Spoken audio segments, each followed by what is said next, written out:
এটা সেই ম্যাগট বাচ্চাটা, ওই ভাইগুলো আজকে নিয়ে এসেছে আমার বাড়িতে। তো বাচ্চাটা একদম ওখানে থাকতে চাইছিল না, খাঁচা ভেঙে বেরিয়ে আসছিল, তো সেই কারণে ওরা ওকে আমার বাড়িতে দিয়ে গেছে। তো যতক্ষণ ঘা না শোকায় ওকে তো ছাড়া যাবে না, তো সেই কারণে আপাতত বাড়ির ওপরটা রাখলাম। ওর যেহেতু খাঁচায় থাকার অভ্যেস নেই, তাই একটুখানি ও সুস্থ ফিল করলেই ক্লিনিকে খাঁচা ভেঙে বাইরে চলে আসতো। সেই কারণে ভাইগুলোকে বললাম যে আমার বাড়িতে নিয়ে আসো, আমার বাড়িতে বারান্দায় রেখে ওর ট্রিটমেন্ট করো, কারণ ওর এখন ঘাটা অনেকটাই বড়, অনেক দিন সময় লাগবে এখন ওর ঠিক হতে। পুরোপুরি সুস্থ হয়ে গেলে আবার ওকে ওর জায়গায় দিয়ে আসবো।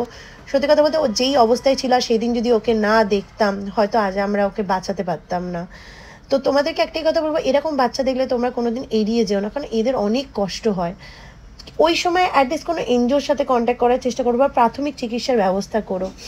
এখন ও একটুখানি ট্রমায় আছে যেহেতু আননোন জায়গা, আর এখানে এসে ও অনেকটাই খেলো, মানে এত সুন্দর ফিগার ছিল সেই তুলনায় এখনও পুরো হাড় দেখা যাচ্ছে। তো আমার কাছে এসছে, ও সুস্থ হয়ে আবার ফিরবে, এখানে বাকি বাচ্চাদের দেখবে, আমাদের ভালোবাসা পাবে, আরও তাড়াতাড়ি সুস্থ হয়ে উঠবে। আর তোমরা এইভাবে প্লিজ আমার পাশে থেকো, যাতে এদের জন্য আমি আরও করতে পারি, এদের কষ্ট দূর করতে পারি। আমি এখনো অবধি নিজের সামর্থ্য অনুযায়ী এদের জন্য করি, কারো থেকে কোনো হেল্প নিইনি। ঠাকুরের কাছে প্রার্থনা করি যাতে কোনোদিন কারো থেকে হেল্প না নিতে হয়, বাট একটা সময় গিয়ে আর হয়ে ওঠে না, সেই হেল্পটা দরকারই পড়ে। তাও আমি বলছি তোমাদের যদি কারোর মনে হয় এদের জন্য কোনো হেল্প করবে তো করতে পারো, আর যদি হেল্প নাও করো ভিডিওটা শেয়ার করে দিও, যাতে আরও এরকম বাচ্চা রাস্তায় কষ্ট না পেয়ে ওদের ট্রিটমেন্ট যাতে শুরু হয়।